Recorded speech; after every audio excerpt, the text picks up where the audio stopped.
viac a následne dať teda pokúsiť si viac zostreliť. Čiže bola to úplne iná stratégia, iná filozofia lietania a hlavne takto nejako prosím vyzerali tie skutočné súboje v časoch druhej svetovej vojny. Keď si uvedomoval, keď letel za tým druhým, že v tej kabíne fakt sedí niekto dneska, ale dneska sú to elektronické systémy na vlajky a tak ďalej, že jedný letel odstrelíte niekam kapitánu pánu, ktorý je dlho na vlajky a tak ďalej. Vtedy si ho priamo videl v tej kabíne zozadu, takže ešte si ho zoberte tú psychológiu toho pilota. A preto vám veľmi chcem. Tam sedí reálny človek, reálny pilot. Musí to mať strieľať.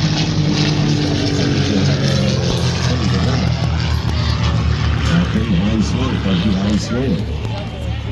Takže a to ešte ukazuje, že tie lietadlá skutočne, že sme videli, nemali sme tu žiadnu repliku z druhej svetovej vojny dneska, ale mali sme tu technické lietadlá, videli sme, že boli obratné, že pre tú armádu sa robili lietadlá, ktoré fakt zvládali, mali tú akrobatickú, nazveme to anglicky, capability, schopnosť, z toho dôvodu, že v tej dobe ešte bolo treba, aby tie lietadlá vedeli dobre manevrovať.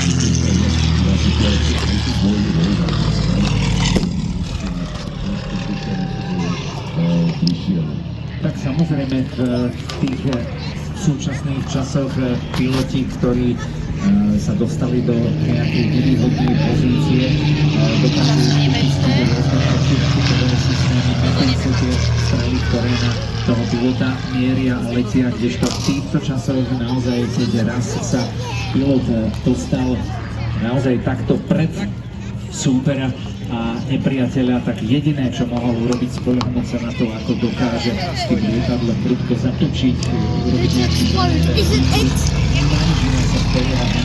len na svoje letecké, respektíve pilotné schopnosti a hlavne na tú capability stroja, v ktorom sedia.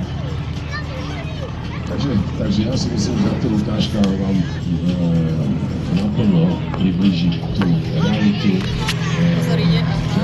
druhej svetovej vojny, kriminálne dosahy, SNP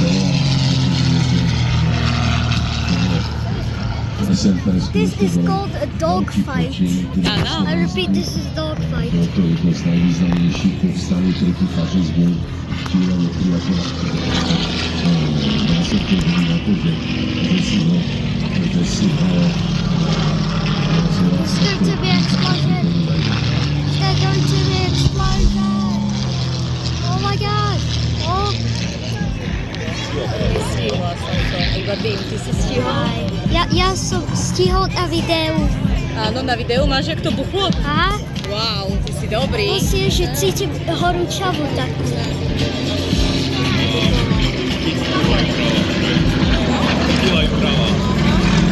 Horím tráva.